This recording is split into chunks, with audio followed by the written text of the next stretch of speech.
ഈ ശുശ്രൂഷ യൂട്യൂബിലൂടെ ഫേസ്ബുക്കിലൂടെ ആരാധിച്ചും ധ്യാനിച്ചുകൊണ്ടിരിക്കുന്ന അനേകായിരം മക്കളുണ്ട്. അവരെല്ലാവരെയും ഞങ്ങളിപ്പോഴും ബലിപീഠത്തിൽ പ്രത്യേകമായി അനുസ്മരിക്കുകയാണ്. കൃപാസനത്തിലെ മദർ ഓഫ് ഗ്രേസാണ്. കൃപ നിറഞ്ഞ മറിയം. ഈ മദർ ഓഫ് ഗ്രേസ് തന്നെയാണ് വാഗ്ദാന പേടകമായി ഉടമ്പടിയിലൂടെ നമ്മൾക്ക് നമ്മുടെ ജീവിത അവസ്ഥകളിലെല്ലാം ദൈവത്തിൻ്റെ ഇടപെടലായി നമുക്ക് അനുഭവ സാക്ഷ്യം പറയാൻ കഴിയണത്. അപ്പോൾ നിങ്ങളൊരു കൃപയുടെ സന്നിധാനത്തിലാണ് ഇപ്പോൾ ഈ ശുശ്രൂഷയിലായിരിക്കുന്നവർ. കൃപ സ്വാഭാവികമായിട്ടും അത് കൃപയുടെ ഒരു പ്രത്യേകത, കൃപയ്ക്ക് മാത്രമേ ആ പ്രത്യേകതയുള്ളൂ. അത് എല്ലാ മേഖലകളെയും വ്യത്യസ്തങ്ങളായ രീതികളിൽ സ്പർശിക്കുന്നതാണ്. ഇപ്പോൾ നിങ്ങൾ രോഗിയാണെങ്കിൽ തീർച്ചയായിട്ടും കൃപ നിങ്ങളുടെ ശരീരത്തിൽ പ്രവർത്തിക്കും ദൈവശക്തിയായിട്ട്. അപ്പോൾ നിങ്ങളെ ആരാധനയ്ക്ക് മുമ്പ് തന്നെ ആ വിഷയം, നിങ്ങൾ രോഗിയാണെങ്കിൽ അത് ഇപ്പോഴ് പരിശുദ്ധ അമ്മ വഴി ഈശോയ്ക്ക് ഇപ്പോഴ് മൗനമായി സമർപ്പിക്കേണ്ട സമയമാണ്. നിങ്ങൾക്ക് രോഗങ്ങളില്ലായിരിക്കും, പക്ഷേ നിങ്ങളുടെ ബന്ധുക്കൾ സ്വന്തപ്പെട്ടവർക്ക് രോഗമുണ്ടെങ്കിൽ അവരുടെ പേരിൽ ആ വിഷമം അവരുടെ സൗഖ്യത്തിനായി പ്രാർത്ഥിക്കുന്നത്. കൃപ ശരീരത്തിൽ പ്രവർത്തിക്കുന്ന ഒരു രീതിയാണത്. അത് നമുക്ക് കൃത്യമായി മനസ്സിലാകും. അതായത് ഇതിന് ടൈമില്ല എന്നുള്ളതാണ് പ്രശ്നം. കാലവുമില്ല, ദേശവുമില്ല. കൃപ കാലാതീതവും ദേശാതീതവുമാണ്. അതുകൊണ്ടാണ് ഭൂഖണ്ഡങ്ങൾക്ക് അപ്പുറത്തുള്ളവർ ഈ സെക്കൻഡ് സുഖപ്പെടുന്നത്. എത്രയോ സാക്ഷ്യങ്ങൾ നിങ്ങൾക്ക് ഗൂഗിൾ മീറ്റിൽ കാണാം. അവർ ഭൂഖണ്ഡങ്ങൾ അപ്പുറത്തു നിന്നാണ് ഈ ശുശ്രൂഷ കൂടുന്നത്. പക്ഷേ ഓൺ സെക്കൻഡ് ആ പ്രാർത്ഥിച്ചുകൊണ്ടിരിക്കുന്ന സമയത്ത് തന്നെ അവിടെ മുഴകൾ അപ്രത്യക്ഷമാകണത് കാണാം.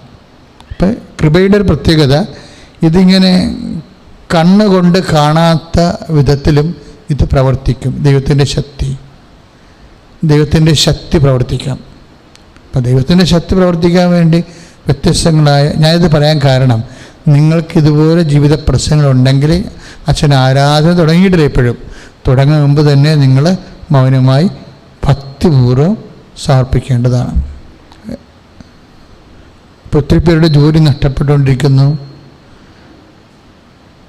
കിറ്റ് കൊണ്ട് മാത്രം ജീവിച്ചു പോകുന്ന കുടുംബങ്ങളുണ്ട് ഇന്ന് കേരളത്തിലല്ല, പുറത്തും എല്ലായിടത്തും. അല്ലെങ്കിൽ അവർക്ക് വേറെ പട്ടിണിയാണ്, അവർ പ്രശ്നമില്ല അവർക്ക്. ഇനി ജോലി നഷ്ടപ്പെട്ടവർ കടം മേടിച്ചു എന്ത് വിപത്താണ് ഇനി വരാൻ പോണതെന്ന് അറിയാൻ പാടില്ലാതെ നിൽക്കുന്നുണ്ട്. ഇത് എപ്പോൾ തീരും? ഈ കൊറോണ എപ്പോൾ തീരും? ഇതിൻ്റെ സാമ്പത്തിക തകർച്ചകൾ എപ്പോഴാണെന്ന് അവസാനിക്കണത്? ഇങ്ങനെയൊക്കെ ചിന്തിച്ച് വിഷമിക്കുക. നമ്മുടെ ഏറ്റവും വലിയ പ്രശ്നം അതാണ്. സംഭവിക്കാൻ പോകുന്ന വിഷയങ്ങളെ ഓർത്തിട്ട് നമുക്കൊരു എത്തുംപിടിയും ഇല്ലാത്ത ഒരവസ്ഥ. ആ ജീവിതത്തിൻ്റെ ഫ്ലോ അങ്ങ് പോയിരിക്കുകയാണ്. അതുപോലെ തന്നെ മണി ഫ്ലോയും പോയി, സാമ്പത്തികമായ വരവ് ചെലവെല്ലാം പോയി. അപ്പം ഇങ്ങനെയുള്ള അവസ്ഥയിൽ എന്താണിനി സംഭവിക്കാൻ പോകുന്നത്? മാന്യമായിട്ട് ജീവിക്കാൻ പറ്റാതെ വരുമോ? ആശങ്കകൾ. ഈ ആശങ്കകളെന്ന് പറഞ്ഞാൽ ഭാവിയെക്കുറിച്ചുള്ള ഭയങ്ങളാണ്. അതും ഇപ്പോഴ് നമ്മൾക്ക് കർത്താവിൻ്റെ തിരുസന്നിധി സമർപ്പിക്കണം. നിങ്ങളുടെ ജോലി ഇല്ലാത്ത അവസ്ഥ, അല്ലെങ്കിൽ ശമ്പളം കിട്ടാത്ത അവസ്ഥ. ജോലി ഉണ്ട് പലർക്കും, പക്ഷേ ശമ്പളം കിട്ടണില്ല. 10 മാസമൊക്കെ ആയിട്ട് ശമ്പളം കിട്ടാത്തവരുണ്ട്. അവരോട് ശമ്പളം ചോദിക്കാതെ മിണ്ടാതെ പ്രാണികളെപ്പോലെ ഏതായാലും ഭക്ഷണത്തിനുള്ള മക കിട്ടുന്നുണ്ടല്ലോ എന്ന് ഓർത്തിട്ട് മിണ്ടാതിരിക്കുന്നുണ്ട്. കാരണം ശമ്പളം ചോദിച്ചാൽ അവർ പറയും നിങ്ങൾ വേണേൽ പോയിക്കൊള്ളാൻ പറയും. അങ്ങനെയുള്ള ഒരു വികലമായ ഒരു സാഹചര്യമാണ് നമ്മുടെ ജീവിതത്തിൽ ഇപ്പോൾ ഉള്ളത്. ഇതിനൊക്കെ എല്ലാത്തിനും ഞാൻ ചില സമയത്ത് ഓർക്കുകയെ, കൃപാസനത്തിൽ അതിന് പരിഹാരം ഇല്ലെങ്കിൽ അതിന് പരിഹാരം ഉണ്ടാകത്തില്ല. എന്താ കാരണം എന്ന് വെച്ച് കഴിഞ്ഞാൽ, കൃപാസനം വർഷങ്ങളായിട്ട് ഇങ്ങനെയുള്ള അഭിഷേക കേന്ദ്രമാണ്. ഉടമ്പടി അമ്മ തരണതിന് മുമ്പ് അമ്മ ഇവിടെ ഉണ്ടായിരുന്നു. ഉടമ്പടി തരുന്നതിന് മുമ്പ് അമ്മ ഇവിടെ ഉണ്ടായിരുന്നു. അമ്മ പ്രത്യക്ഷപ്പെടുന്നതിന് മുമ്പ് അമ്മ ഇവിടെ ഉണ്ടായിരുന്നു. അക്കാലങ്ങളെല്ലാം നമ്മൾക്ക് കിട്ടിയിരിക്കുന്നത് ഇതുപോലെ ശാരീരികവും മാനസികവുമായി തകർന്നവർ, അവരുടെ ആശ്വാസത്തിന് വേണ്ടിയുള്ള ഒരു ദൈവിക സംവിധാനമാണ് ഈ ആരാധനാ തളം. അതുകൊണ്ട് തന്നെ എൻ്റെ സഹോദരങ്ങൾ, നിങ്ങളും വിദൂരങ്ങളിൽ എന്നെ ശ്രവിക്കുന്നവരും നിങ്ങളുടെ വ്യത്യസ്തങ്ങളായ വിഷയങ്ങൾ ഇപ്പോഴത്തന്നെ ആരാധനയ്ക്ക് മുമ്പ് പരിശുദ്ധാത്മാവ് ഇതിനൊരു തീരുമാനം ഉണ്ടായി, ഞാൻ കൃപാസനത്താരെ കയറി ഞാൻ ദൈവത്തെ മഹത്വപ്പെടുത്തുമെന്ന് പറയണം. നിങ്ങൾ ഇതിനൊരു തീരുമാനം ഉണ്ടാകും, ഞാൻ കൃപാസനത്താരെ കയറി ഞാൻ പരിശുദ്ധ അമ്മയുടെ മധ്യസ്ഥയിൽ ഈശോനെ മഹത്വപ്പെടുത്തുമെന്ന് നിങ്ങൾ പറഞ്ഞുകൊണ്ടാണ് ആരാധനയ്ക്ക് നമ്മൾ പോകുന്നത്. വീടില്ലാത്തവരുണ്ട്, വിവാഹം ഒത്തുവരാത്തവരുണ്ട്, മക്കളില്ലാത്തവരുണ്ട്, കുടുംബ കലഹമുള്ളവരുണ്ട്, ഇങ്ങനെ വ്യത്യസ്തങ്ങളായ വിഷയങ്ങൾ. ഇവിടെ എല്ലാം വേദനിക്കുന്നവരെ നിങ്ങൾ അതിലൂടെയാണ് ഞങ്ങൾ നിങ്ങളെ ദൈവത്തെ പരിചയപ്പെടുത്തുന്നതും അടുപ്പിക്കുന്നതും വളർത്തുന്നതും. അങ്ങനെ ഒരു ആശ്വാസത്തിൻ്റെ വലിയ ശുശ്രൂഷയിലേക്കാണ് നമ്മൾ പ്രവേശിക്കുന്നത്. ഈ വിഷയങ്ങളെല്ലാം നിങ്ങൾ ദൈവതിരുസന്നിധിയിൽ സമർപ്പിക്കാൻ ആഗ്രഹിച്ച എല്ലാ വിഷയങ്ങളും കർത്താവിൻ്റെ തിരുസന്നിധിയിൽ സമർപ്പിച്ചുകൊണ്ട് ഒരിക്കൽ കൂടി സ്തുതിക്കാം. സ്തുതിക്കട്ടെ. Hallelujah, hallelujah, hallelujah. പരിശുദ്ധ പരമദിവ്യകാരുണ്യത്തിന് ആരാധനയും സ്തുതിയും പുകഴ്ചയും ഉണ്ടായിരിക്കട്ടെ. അച്ഛൻ നേരത്തെ പറഞ്ഞ പോലെ നമ്മൾ പ്രാർത്ഥിക്കുന്നത് ഇപ്പോഴുള്ള വിഷയത്തിന് മാത്രമല്ല. ഇന്ന് കൊറോണയുടെ ഏറ്റവും വലിയ പ്രശ്നം ഭാവിയുടെ ആശങ്ക തലമാണ്. സാമ്പത്തിക മേഖലയിലും സാമ്പത്തിക കടങ്ങൾ പെരുകുന്നുണ്ട്. ഇപ്പോൾ രോഗത്തിൻ്റെ മേഖലകളിലും എല്ലായിടത്തും. പിന്നെ നമ്മൾ വിദേശ ജോലി ആഗ്രഹിക്കുന്നവർ കയറിപ്പോകുന്നതിന് വേണ്ടിയുള്ള തടസ്സങ്ങൾ, അതുപോലെ തന്നെ തിരിച്ചു വരുന്നതിന് വേണ്ടിയുള്ള തടസ്സങ്ങൾ, ഇങ്ങനെ എല്ലാം നോക്കുമ്പോൾ എപ്പോഴും ആശങ്കയാണ്. എന്തൊക്കെ സംഭവിക്കാൻ പോകുന്നു, നമുക്ക് നമ്മുടെ കൈപ്പിടി ഒതുങ്ങാത്ത ഒത്തിരി കാര്യങ്ങൾ സംഭവിക്കാൻ പോകുന്നു, അതിൻ്റെ ആശങ്കകളാണ്. വിശുദ്ധ ലൂക്കായുടെ സുവിശേഷത്തിൽ ഇതിനെക്കുറിച്ച് വ്യക്തമായൊരു വചനമുണ്ട്. ആ വചനത്തിൻ്റെ പിൻപറ്റിയാണ് ഇന്ന് ആരാധന സഞ്ചരിക്കുന്നത്. സംഭവിക്കാൻ പോകുന്ന ഇവയിൽ നിന്നെല്ലാം രക്ഷപ്പെട്ട് മനുഷ്യപുത്രൻ്റെ മുമ്പിൽ പ്രത്യക്ഷപ്പെടാൻ വേണ്ട കരുത്ത് ലഭിക്കാൻ സദാ പ്രാർത്ഥിച്ചുകൊണ്ട് ജാഗരൂകരായിരിക്കുവിൻ. Praise the Lord. ഇത് വിശുദ്ധ ലൂക്കായുടെ സുവിശേഷം 21:36 തിരുവചനം. അതിൻ്റെ കോണ്ടസ്റ്റ് ഒരു പരൂസിയ കോണ്ടസ്റ്റാണ്. പക്ഷേ അതല്ല, വചനത്തിൻ്റെ ഒരു പ്രശ്നം എന്ന് പറയുന്നത് വചനം എങ്ങനെ ആപ്ലിക്കേറ്റ് ചെയ്യുന്നു അതനുസരിച്ചാണ് അതിൻ്റെ ഫലങ്ങൾ ഉണ്ടാകുന്നത്. വചനം നമ്മളിപ്പോൾ നമ്മുടെ പ്രശ്നത്തോട് നമ്മുടെ മനസ്സിലുള്ളത് എന്തോ വലുത് സംഭവിക്കാൻ പോകുന്നു നമ്മുടെ ജീവിതത്തിലെന്നാണ്. അങ്ങനെ സംഭവിച്ചാൽ എന്ത് ചെയ്യും? അപ്പം ഇങ്ങനെ വരുന്ന ആശങ്കകളെ എങ്ങനെയാണ് വചനം തരണം ചെയ്യണത്? എങ്ങനെ ആശങ്കകളെ എങ്ങനെ തരണം ചെയ്യാം? അതിനാണ് പരിശുദ്ധാത്മാവ് പറയണത്. എന്ത് ചെയ്യണം? സംഭവിക്കാൻ പോകുന്ന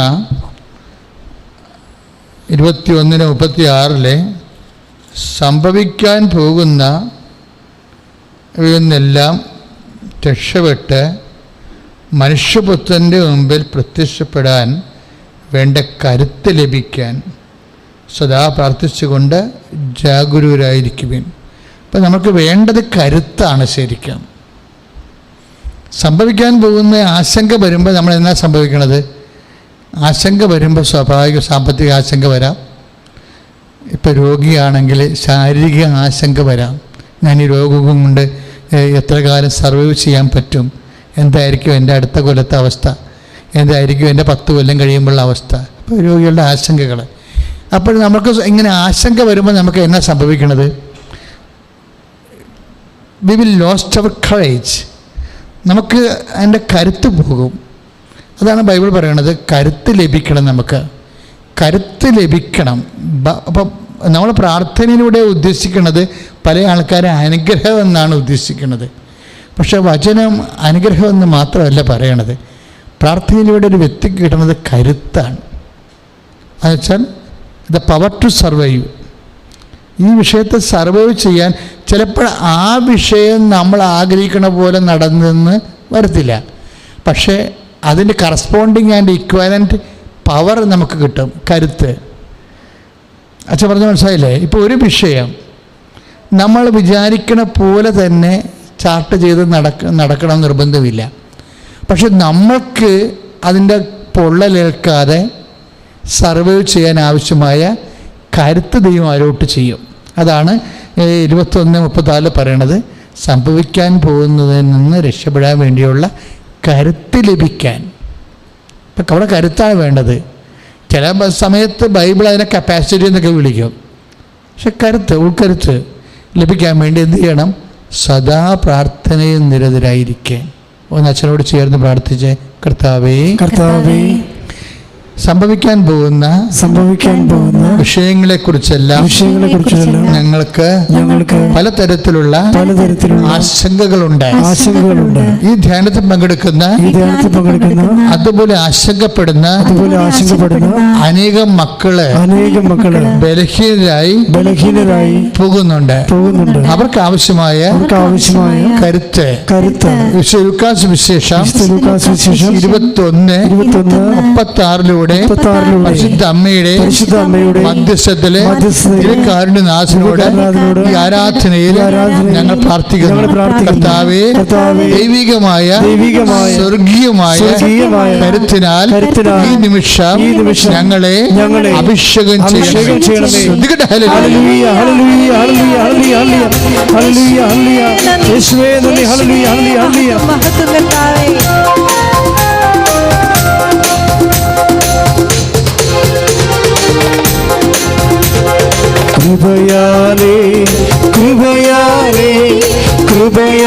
കൃപയാലനുദിനവും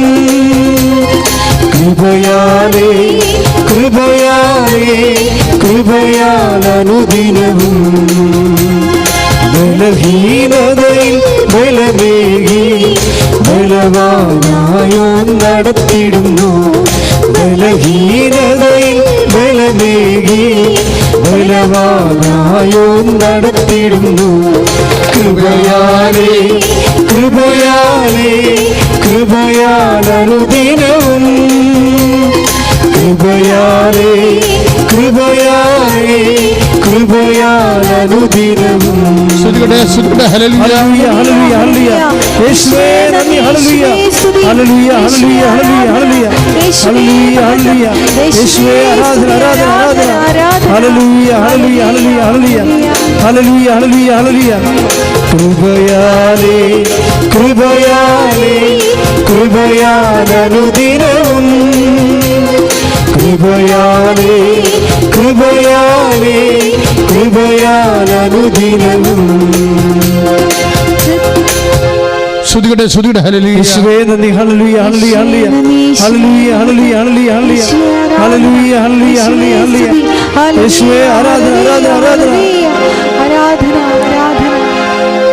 പരിശുദ്ധ പരമദിവ്യകാരുണ്യത്തിന്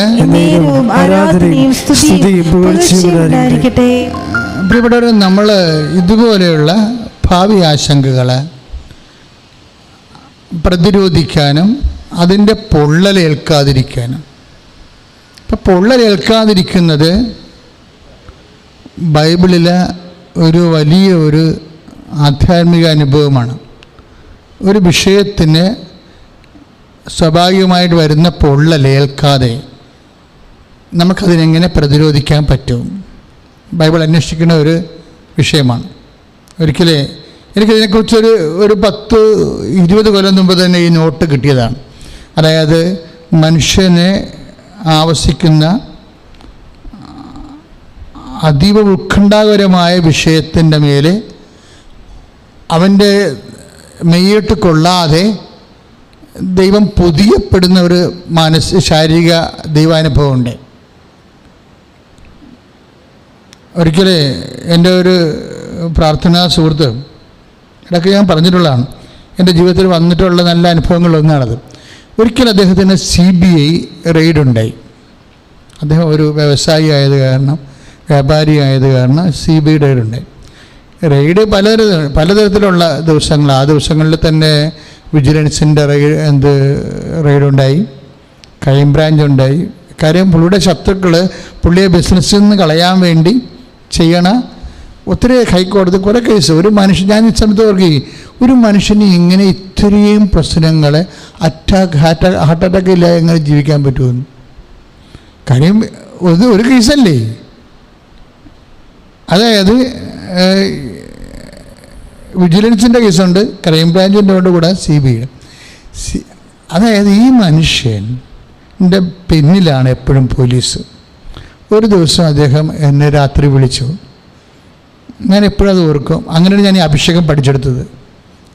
അഭിഷേകം അതായത് അദ്ദേഹം രാത്രി എന്നോട് ഞാൻ എന്നോട് പറഞ്ഞ അച്ഛാ വളരെ ഞാൻ ഇപ്പം സംസാരിക്കും, അതിനുശേഷം ഞാൻ സിം ഒടിച്ച് കളയാമെന്ന് പറഞ്ഞു.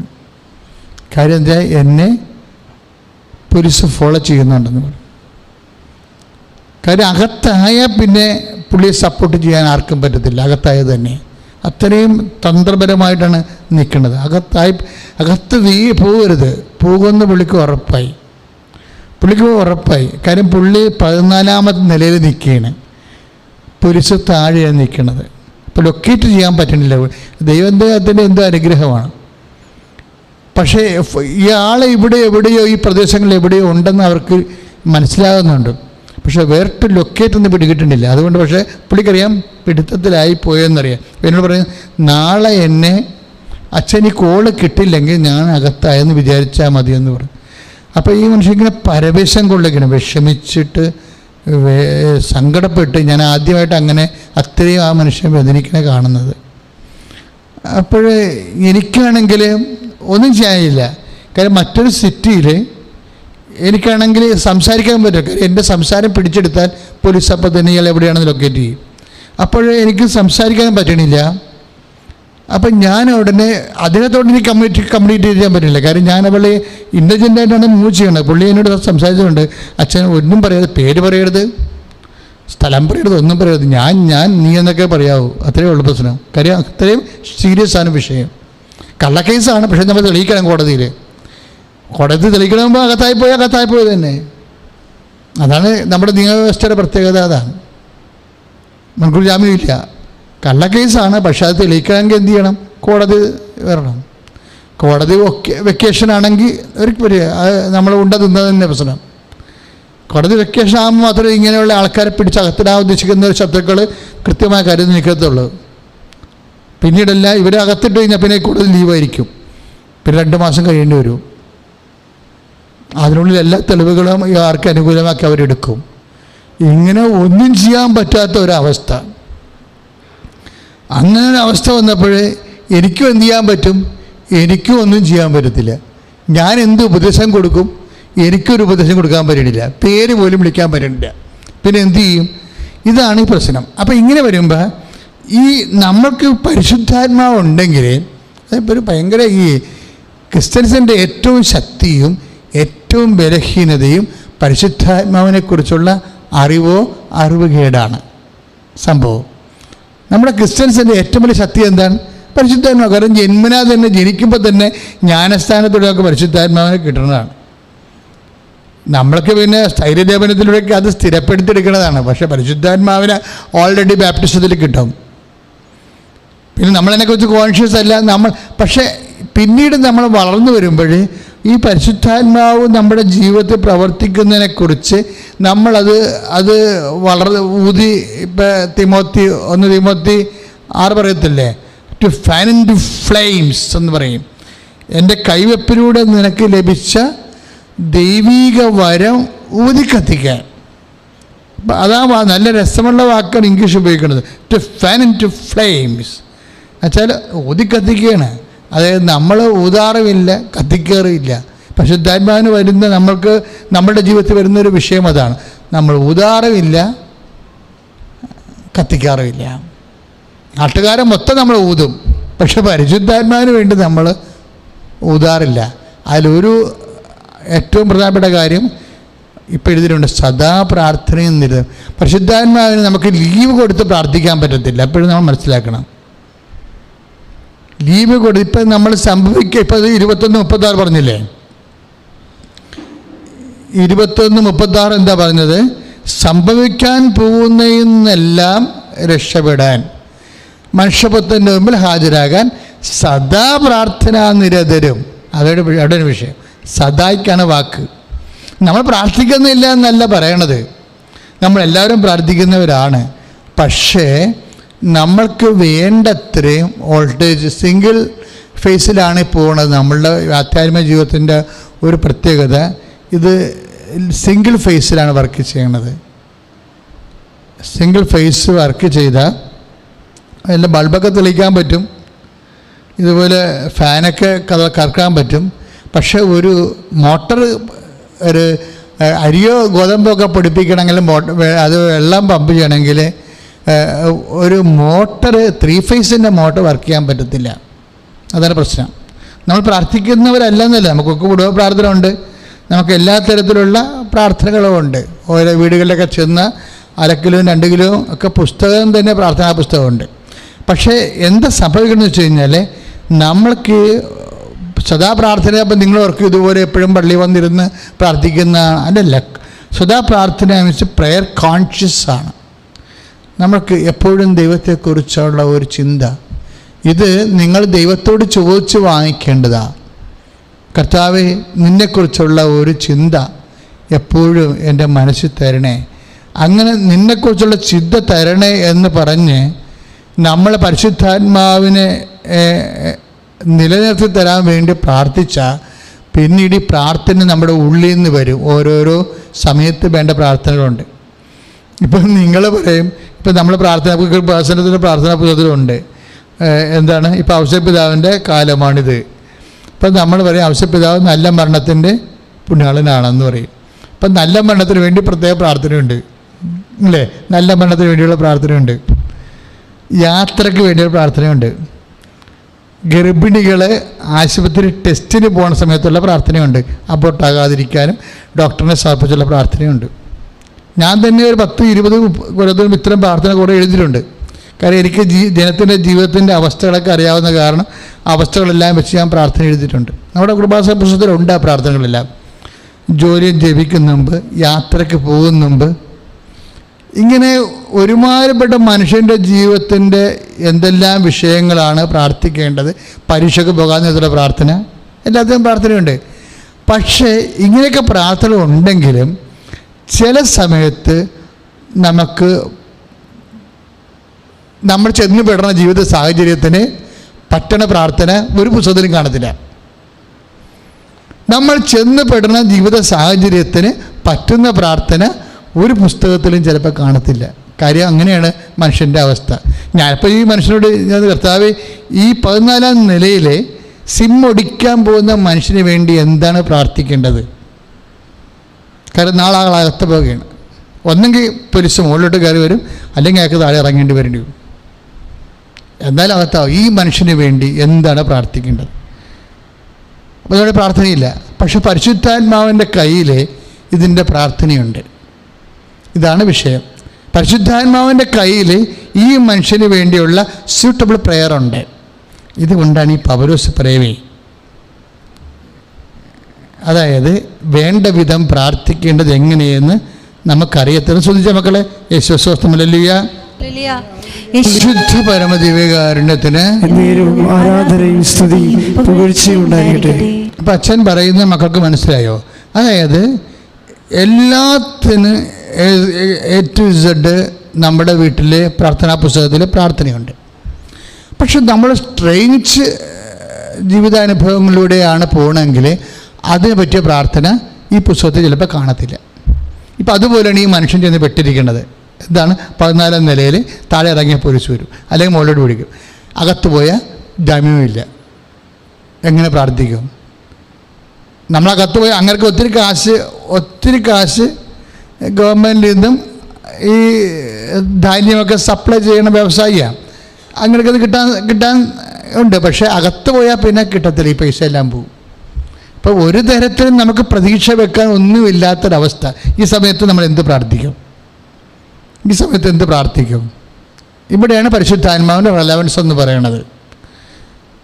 ഇപ്പോൾ ഈ പൗലോസിന് ഈ വിഷയം ഉണ്ടായിരുന്നു.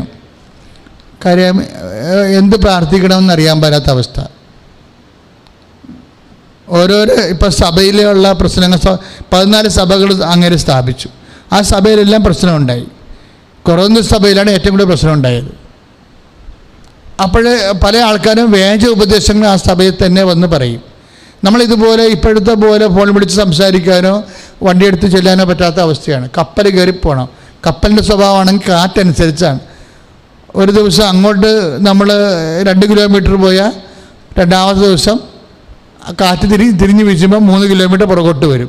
ഇങ്ങനെ മുമ്പോട്ടും പുറകോട്ടും പോയാണ് നമ്മൾ അവിടെ എത്തണത്. ഏത് കാലത്ത് എങ്ങനെ അവസാനിക്കും? സംഘർഷം കൊണ്ട് സംഘർഷം.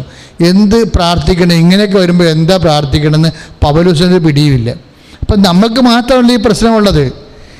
ഈ ഓരോ ജീവിതത്തിൻ്റെ സ്ട്രേഞ്ച് വിഷയങ്ങൾ വരുമ്പോൾ നമുക്ക് തന്നെ പിടികിട്ടാത്ത ഈ നേരത്തെ നമ്മൾ അനുഭവിക്കാത്ത വിഷയങ്ങൾ,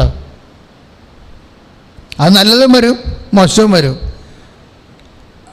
അതല്ലേ മോസസിനോട് പറയണത്, ഇന്നലെ വരെ നിങ്ങൾ നടക്കാത്ത വഴികളിലൂടെ ഞാൻ നിങ്ങളെ നടത്തും. ഇന്നലെ വരെ നിങ്ങൾ നടക്കാത്ത വഴികളിലൂടെ. അപ്പോൾ സ്ട്രേഞ്ചായിട്ടുള്ള അപരിചിതമായിട്ടുള്ള വഴികൾ, ഈ അപരിചിതമായിട്ടുള്ള അവസ്ഥകളിൽ നമ്മൾക്ക് പരിചിതമില്ലാത്ത പ്രാർത്ഥന. പൗലോസ് പറയും, വേണ്ട വിധം പ്രാർത്ഥിക്കേണ്ടത് എങ്ങനെയെന്ന് നമുക്ക് അറിയത്തില്ല. എന്ത് ഉള്ള കാര്യം ഉള്ളതുപോലെ പറയണം ആ മനുഷ്യനെ. അങ്ങനെയുടെ അപ്പോസ്തല ജീവിതത്തിൽ അങ്ങനെ അനുഭവിച്ചതാണിത്. കാര്യം നിങ്ങൾ ചിന്തിച്ച് നോക്കിയേ, വെളിപാടുകൾ ആധിക്യത്താൽ അഹങ്കരിക്കാതിരിക്കാൻ അവനൊരിക്കലും മുള്ള തന്നിരിക്കുന്നു പറഞ്ഞ പൗലോസ് അപ്പോസ്തലനാണ് പറയണത്. എത്ര വെളിപാടുണ്ടെങ്കിലും ചില സമയത്ത് എന്താണ് പ്രാർത്ഥിക്കേണ്ടതെന്നൊരു പിടിയില്ലെന്ന്. എത്ര വെളിപാടുണ്ടെങ്കിലും ചില സമയത്ത് എന്താണ് പ്രാർത്ഥിക്കേണ്ടതെന്നൊരു പിടിയില്ലെന്ന്. തലയുടെ കിളി പോയെന്ന് പറയത്തില്ല, അതുപോലുള്ള അവസ്ഥ വരികയാണ്. ഇങ്ങനെ വേണ്ട വിധം പ്രാർത്ഥിക്കേണ്ടതാണ്. നമ്മൾ റോമ 8:26 നമ്മുടെ ബലഹീനതയിൽ ആത്മാവ് നമ്മളെ സഹായിക്കുന്നു. അപ്പം ആത്മാവിൻ്റെ ഒരു പ്രധാനപ്പെട്ട ദൗത്യം എന്താണ്? നമ്മുടെ ബലഹീനതയിൽ നമ്മളെ സഹായിക്കുന്നതാണ്.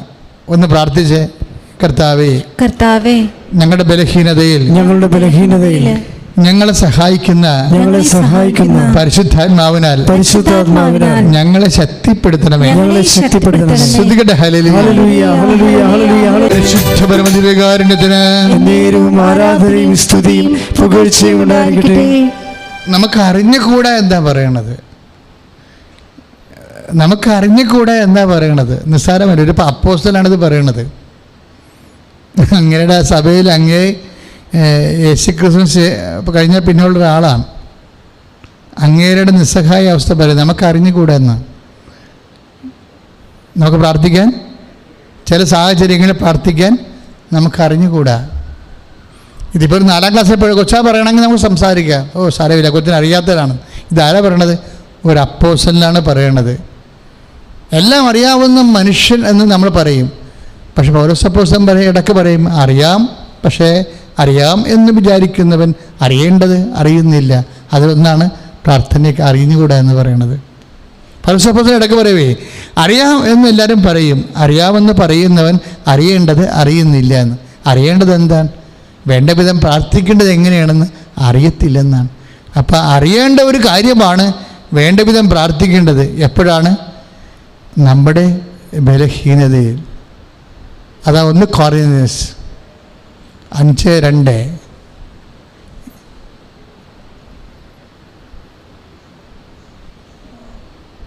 അറിയാമെന്ന് ഭാവിക്കുന്നവൻ അറിയേണ്ടത് അറിയുന്നില്ല.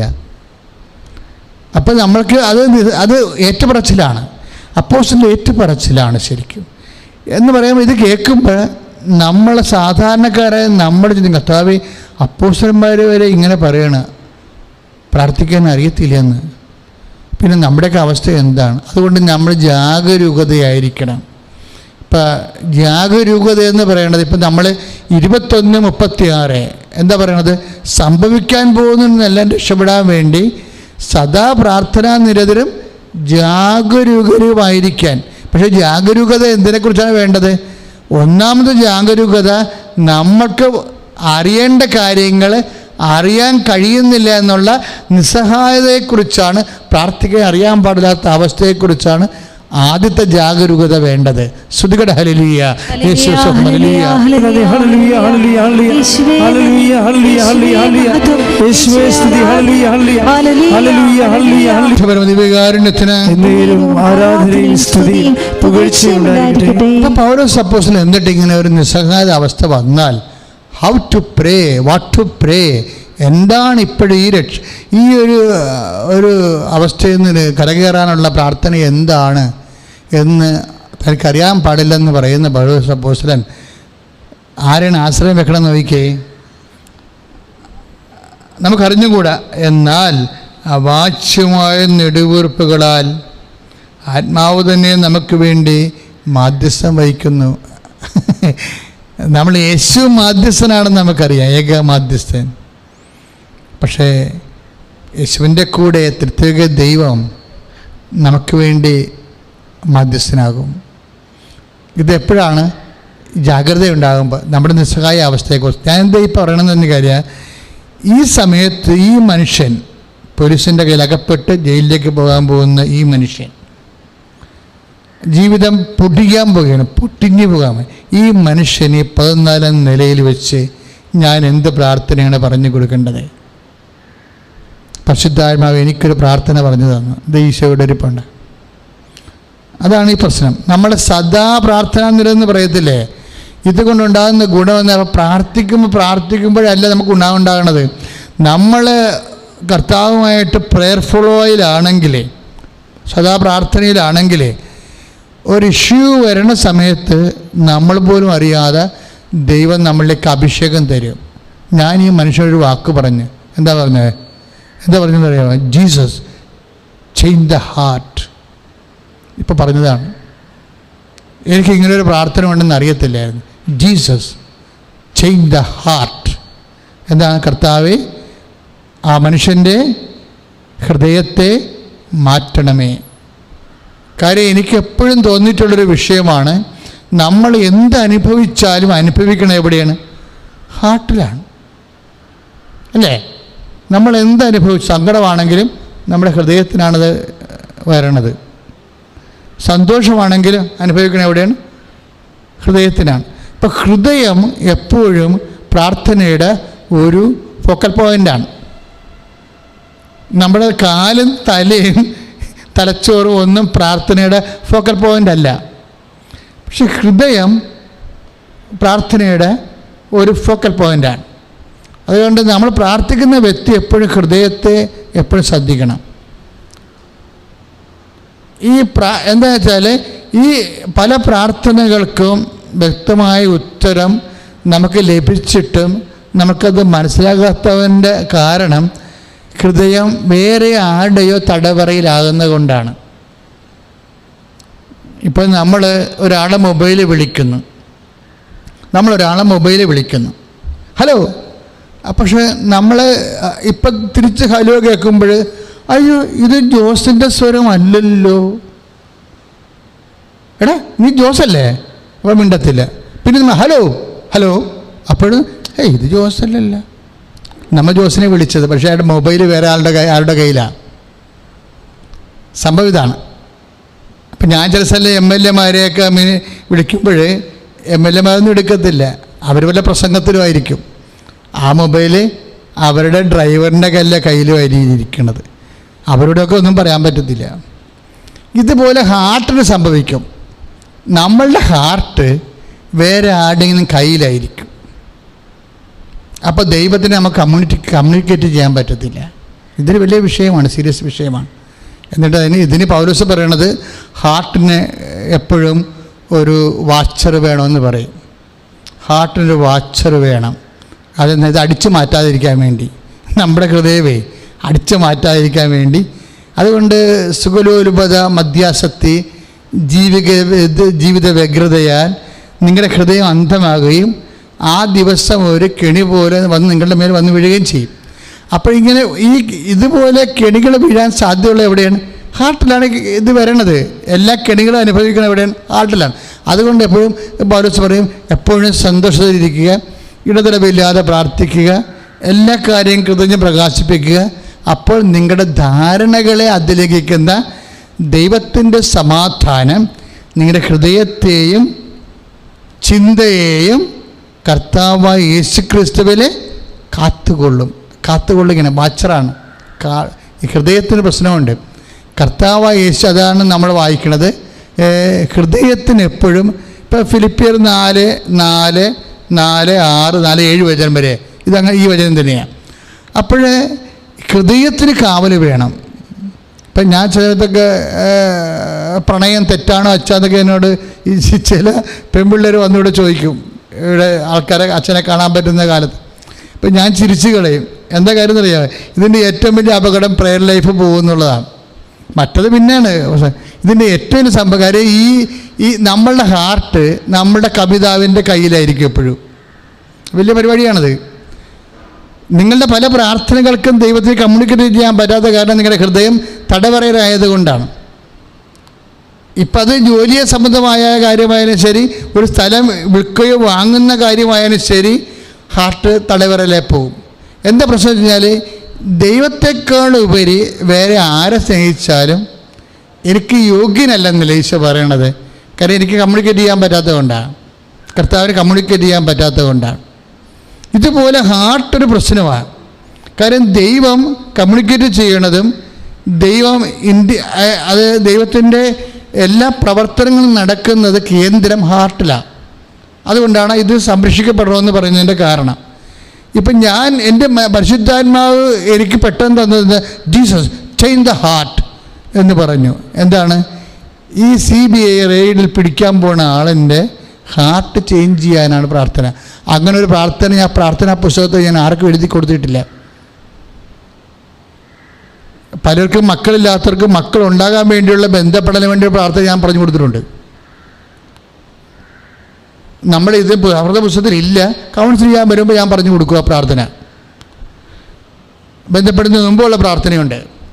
പക്ഷേ കാര്യം മനുഷ്യൻ്റെ ജീവിതം ദൈവമായിട്ടുള്ള എല്ലാം ദൈവികമാണ്, ദൈവികമല്ലാത്ത ഒന്നുമില്ല. അപ്പോൾ അതാത് കാലങ്ങളിലൊക്കെ വിശ്വാസ ജീവിതം ജീവിച്ച ആൾക്കാരുണ്ട്. ഇപ്പം തോബിയാസ് പോലും ജീവിത പങ്കാളിയുമായിട്ട് ഐക്യപ്പെടുന്ന മുമ്പുള്ള പ്രാർത്ഥനയില്ല കളയാ. അവർ രണ്ടുപേർക്കും മുട്ടുകുത്തി പ്രാർത്ഥിക്കുന്നുണ്ട് ആ സമയത്ത്. അപ്പോൾ ആ വിഷയം എന്താണ്? പ്രാർത്ഥനയുടെ സബ്ജക്റ്റാണത്. ബൈബിൾ അതിസുന്ദരമാണ് വിഷയങ്ങളിൽ. പക്ഷേ ഇങ്ങനെയുള്ള ഇത്രയും പ്രാർത്ഥന ഉണ്ടെങ്കിലും എനിക്ക് ഈ CBI റെയ്ഡ് ചെയ്യാൻ പോകുന്ന മനുഷ്യന് എനിക്ക് പറഞ്ഞു കൊടുക്കേണ്ട പ്രാർത്ഥന എൻ്റെ മനസ്സിലില്ല. പക്ഷേ എനിക്ക് കർത്താവ് ഒരു പ്രാർത്ഥന തന്നു. എന്താണ്? Jesus change the heart. ഞാനോട് ഈ മനുഷ്യനകപ്പെട്ടു പോകുന്നു വിചാരിച്ചു. പക്ഷേ 11 മണിയായപ്പോൾ ഈ മനുഷ്യൻ രാവിലെ എന്നെ വിളിച്ചു. ഇത് രാത്രി സംഭവം നടക്കണത്. രാവിലെ എന്നെ വിളിച്ചു. എന്നിട്ട് ആദ്യം പറഞ്ഞെന്താണെന്നറിയാമോ? അച്ഛനോട് ഞാൻ ഈ വിഷയം പറഞ്ഞതിന് ശേഷം എൻ്റെ ഹൃദയം അങ്ങോട്ട് മാറിപ്പോയെന്ന്. അപ്പോഴൊന്ന് ചിന്തിക്കണം. ഇപ്പോൾ ഈശോ ഇവിടെ ഇരിക്കുന്നുണ്ട്, എൻ്റെ ഇടത് ഭാഗത്ത് അമ്മയുണ്ട്. ഞാൻ പറയുന്നതിൽ ഒരു ശ്വാസം പോലും ഡീവിയേഷൻ ഇല്ലാത്ത കാര്യമാണ്. ഞാൻ ഫോൺ കട്ട് ചെയ്തതിന് ശേഷമാണ് കർത്താവിനോട് ഞാൻ പറഞ്ഞത് ജീസസ് ചേഞ്ച് ദ ഹാർട്ട് എന്ന്. ഫോൺ കട്ട് ചെയ്തിട്ടാണ് ഞാൻ പറഞ്ഞിട്ട് ആ മനുഷ്യൻ കേട്ടിട്ടില്ല. പക്ഷെ പിറ്റേ ദിവസം എന്നോട് പറയണ ഏതാണ്? അച്ഛനോട് സംസാരിച്ചതിന് ശേഷം എൻ്റെ ഹാർട്ട് ചേഞ്ചായി പോയെന്ന്. ഞാൻ പറഞ്ഞു, ഈശോ, എൻ്റെ ജീവിതത്തിൽ മറക്കാത്ത അനുഭവങ്ങളിലൊന്നാണിത്. അതായത് നമ്മളുടെ കാര്യം എല്ലാത്തിനും ഉത്തരം നിങ്ങൾക്കറിയണോ? CBI അതിനുശേഷം കേസായി. അയാളെ പിടിച്ചില്ല, പക്ഷെ കേസായി. എത്രയോ സിറ്റിങ്സ് കഴിഞ്ഞോ, സിറ്റിങ്സ് വീടുകളിൽ റെയ്ഡിങ് ചെയ്തു. പക്ഷെ അറസ്റ്റായില്ല. അപ്പോഴും അറസ്റ്റായില്ല. കേസായി. കേസ് കഴിഞ്ഞിട്ട് ഈ മനുഷ്യനെ പല പ്രാവശ്യം CBI വിളിപ്പിക്കുമ്പോഴൊക്കെ പരിശുദ്ധ അമ്മ കൂടെ നിന്നിട്ട് ഈ ആവശ്യപ്പെടുന്ന ഓരോ പേപ്പറും ഇയാൾക്ക് പോലും അറിവില്ലാത്ത മറന്നു പോയിട്ടുള്ള കാര്യങ്ങളൊക്കെ മനസ്സ് ഓർപ്പിച്ച് എടുത്തെടുത്ത് കൊടുത്തു. ആ കേസുണ്ടായിരുന്ന 10 പേര് അകത്താകുമ്പോഴും ഇയാൾ അകത്താ നിൽക്കുകയാണ്.